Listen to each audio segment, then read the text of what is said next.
Hey guys, this is Scott from Up Top. I'm here today to talk to you about some of the tools and techniques we have for making responsive blogs.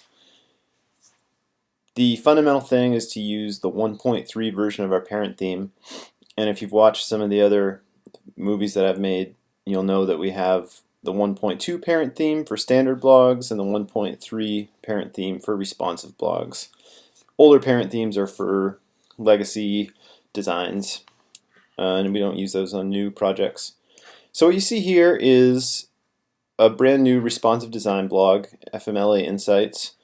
It's on the 1.3 theme, and you know it's responsive because it responds to the size of the screen. Stuff is getting smaller, finally stuff is getting hidden.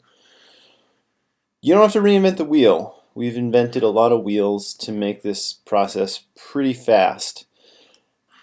And I'll go from top to bottom on the page to show you what I mean. If you look at the title right here, FMLA Insights, it's web text. And that's important because text needs to wrap, and it looks sharper when it's web text instead of using an image. And it can more easily get smaller. So here it is wrapping. How exactly are we doing that? I'll show you in the widgets for this blog. Super header first, we have this shortcode called LXB base parent wrap every word with a span, and that creates a span tag around each word, and so I can hit each word with different style. You'll also notice if you dig into the parent theme, which you should, we have a similar shortcode to wrap every letter with a span for themes that have different styles in the letter of the title. You can feed any string that you want into here. It doesn't need to be the blog title. It can be any string. And you can read more about shortcodes in the LXB parent theme 1.3 folder. Includes LXB base shortcodes. I'll open that up right now in case I need to refer to it. If you are a little unsure about the WordPress shortcode API, that's I'm kind of assuming you understand shortcodes to watch this video. There's a really good Codex article. If you Google WordPress shortcode API, that'll be a good foundation. Moving on. The next thing is this menu. And the menu does some cool stuff. As the screen gets smaller, the menu changes into this toggle with an icon. And now all of a sudden it contains a search form. At the full width, there is no menu button, there's no toggle, and there's no search form. Where is all that coming from? Here is one way to do it, probably the fastest way to do it in our setup. Let's see, appearance, menus.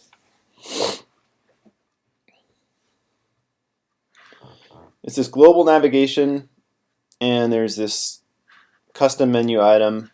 If you make it exactly like this, the theme knows to replace it with a search form. Link it to a hashtag and give the navigation label hashtag, hashtag, hashtag, search, hashtag, hashtag, hashtag. This pattern of using 3 pound signs on each side of a string, that's kind of like a LexBlog wide convention to let you know that it's a keyword that's going to be replaced with something dynamic on the way to the browser. And also the parent theme is looking for this menu item search CSS class to give it default search form styling. So again, it's one thing for me to tell you this stuff, but what I want you to do is understand it and know where more of this stuff is. So again, in LXB base shortcodes, there's this shortcode LXB base menu, and that's what's drawing that menu. And you can see the different values you can give it. You can see some of the different replace codes that you can use. And let's see, where is that shortcode being used in the theme? If I go back to widgets, here it is. LXB base menu, and I've designated a toggle icon. Icon reorder. What exactly does that mean? Icon reorder is this guy right here. This little 3 lines stacked on top of each other. Where am I getting that? Well, here's a piece of trivia about LexBlog. We use Font Awesome. we started using Font Awesome a little over maybe a year and a half ago, and since then they've upgraded and they broke backwards compatibility, and we haven't kept up with that. We are still using Font Awesome 3.1, and it's working fine, although I would like to upgrade to Font Awesome 4 at some point. But anyways, for now, you go to Font Awesome, you go to version 3.2.1, and these are all the icons you have at your disposal. And you can feed any icon slug into lots of places in our system, to include the menu, to make that toggle icon. Alright, back to the front end here. The screen's getting smaller, and right about at 600 pixels, that's when the majority of the magic happens. That's when the menu changes, and that's where the sidebar moves position. I'm going to show you something. A lot of times people feel like that default of 600 pixels is too narrow, that behavior should occur at a wider width, and I tend to agree. That's pretty easy to override. If we go to the parent theme 1.3 and check out LXB based mobile concerns, you will see there is a function to define the primary breakpoint, 600 pixels. You can redefine that function in your theme, in your child theme, to whatever width you want. It's wrapped in if function exists, or if function doesn't exist, really. So that means it's pluggable. If you're not familiar with WordPress parent-child themes and pluggable functions, that's another quick Google search for you that you'll want to be familiar with before you start making themes for LexBlog. And while we're talking about the sidebar, this particular blog has a couple of images in the sidebar. There is the firm logo, and there's this blog thing. And I'll just touch on, this is not so much a tool, but rather a technique. On the responsive web, it's important to give images a max width of 100%. If you don't do that, they will want to stay big. There, I've stripped off max width 100% and it wants to stay big. But now that it has max width 100%, it shrinks. In this case, it looks kind of small. We might get a change order to make the breakpoint larger so that that logo doesn't get so tiny. But that'll be easy because we can just redefine that function in the child theme. Scrolling on down, these stay connected icons. These are also Font Awesome. Font Awesome has all the social icons. On our responsive designs, the widget we use to draw that is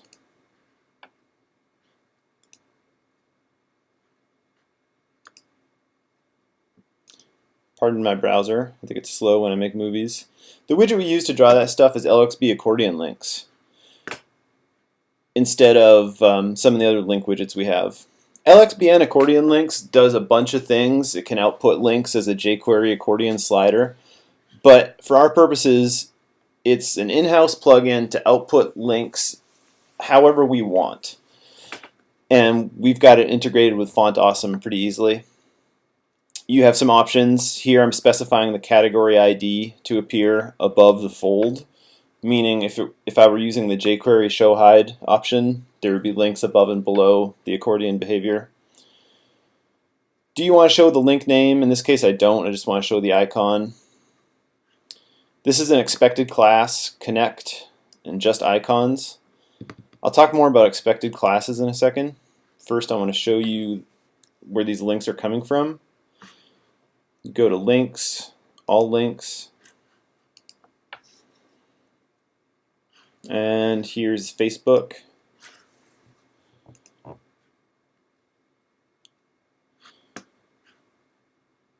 this is the link. In the case of these links, we use the slug. You don't have to put icon before it. You just put Facebook sign, not icon Facebook sign. Again, that refers to the Font Awesome library. Is it confusing that you don't have to put the icon before it? Yeah. Let's go to links, LXB link order. This allows you to influence the order. You just enter a numeric value for each link and click Save. The links are really cachy, so anytime you update the link information, the fastest way to empty that cache is to save the widget. Back to the front end now.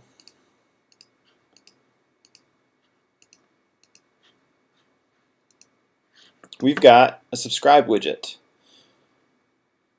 It's MailChimp. Here's the widget, LXB MailChimp subscribe widget. It allows HTML tags in the title. I've got Font Awesome again for icon envelope.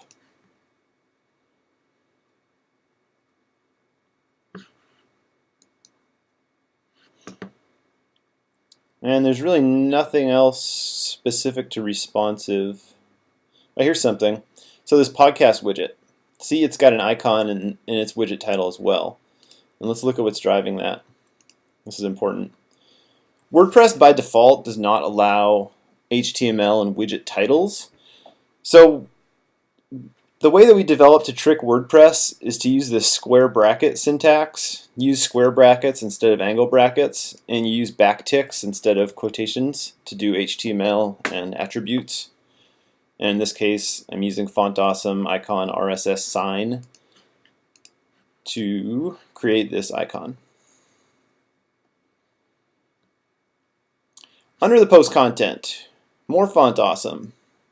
These links are from the plugin LXB NASCAR, and since it's a responsive blog, we are using Font Awesome. We choose this preset. Instead of no preset or rectangle images, we use Font Awesome. Thus, we get icons here. Our fixed width designs, on a lot of our fixed width designs, elements are kind of jammed into position using absolute positioning. And it's fast and fairly reliable to get things into position, but that starts to fail you on the responsive web where stuff needs to adjust to smaller screens and wrap.